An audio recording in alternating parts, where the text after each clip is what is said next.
started. And one of the biggest challenges that principals have is managing the onboarding of new staff. So here are some tips on what you should be doing to really make sure that your new staff, especially if you're in a climate where you had to hire more than usual number of people.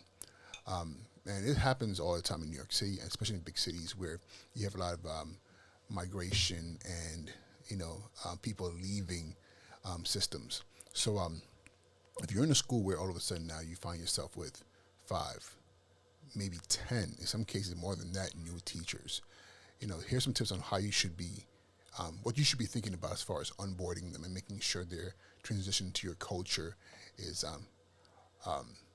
maybe not necessarily seamless, but intentional.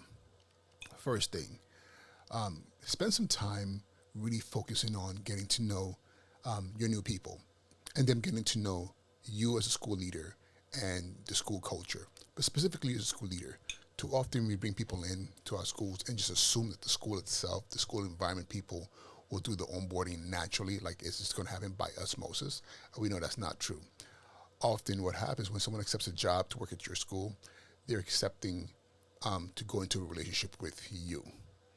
And this is a mistake that a lot of principals make, that you think you're just hiring a teacher to teach math or ELA or whatever it may be.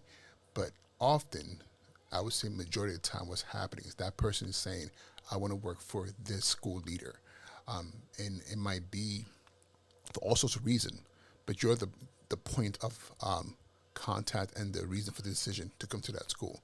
Yes, there are some people who are going to pick the school because, hey, they have no other options, or, they're just happy to have a job. But a lot of thoughtful people are going to make a decision based on you as a leader and saying, hey, I like what this person has to say. I like the way they move. I like the environment that's been established in the school. And often they're going to give the credit to you as a school leader. The other thing, too, now is making sure that your new hires are being welcomed properly by your present staff. Listen, let's be honest here. Every school has cliques. Every school has little groupings of teachers who move together, and certain teachers who are not part of those groupings.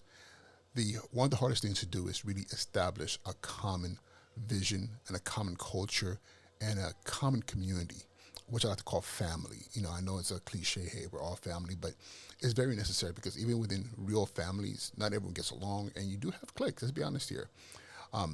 But it's very important that everyone at the table who is already at the school are part of that onboarding process, that they're really pushing the philosophy of the school and making sure that new people coming in are not just hearing one story from the principal, and they're whatever you're telling them or what you painted for them is what they see with the teachers who are on there. And this requires that you're managing your people, that you're making sure that the school's mission and vision is in alignment with what it happens on a day-to-day basis in the school. Because if you don't have that, I'm telling you, I've seen new teachers and who've come into a school and are like, wait a minute, this is not what I was told.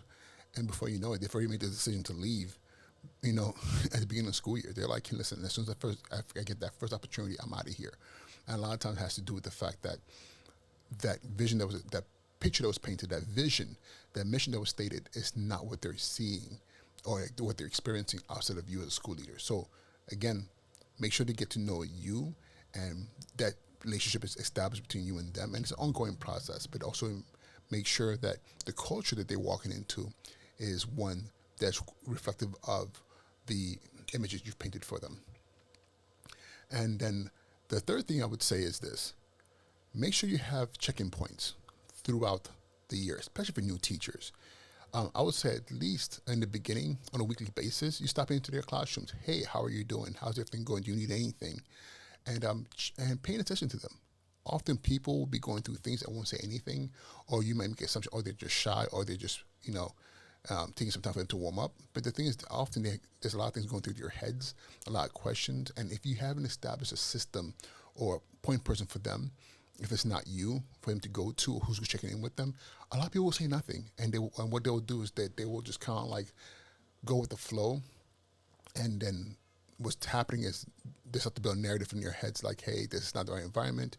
No one's communicating with me. And I know you might say, hey, these are adults. They should open their mouths and come talk. But let's be honest here. We've all been in New Kid on the block. We've all been in environments where we're trying to acclimate to, and it's not always the easiest thing. So make sure you're checking in with your new teachers. In the beginning, I would say in the first month, it should be, like, let's say the first week, it should be on a daily basis. You know, actually first week to two daily basis. Then from there every other day, and depending on you, it should not be anything less than once a week. Just a quick spot check in, but then also organize more formalized sit downs. Whether it's, and I would say, I know it's hard if you're in a big school. Then do it with groups of teachers. Maybe you're meeting with all the new teachers in the ELA department, all the new teachers in the math department or science department, social studies department, whatever, or special education department.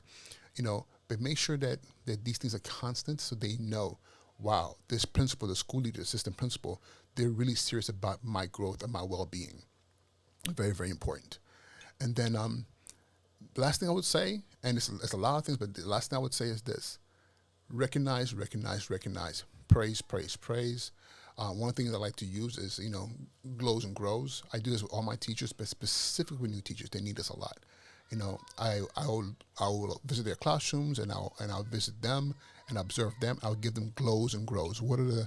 I usually do threes. What are the three things that they're doing that, wow, that I want to, that's a glow. It could be something as simple as how their consistency with lesson planning, or their kindness to students, or the way, whatever the things that they're doing that it might not be spectacular in the grand scheme of things, but it's showing them moving in the right direction. Then it grows. Grows are not what you're doing wrong, but areas that you should work on.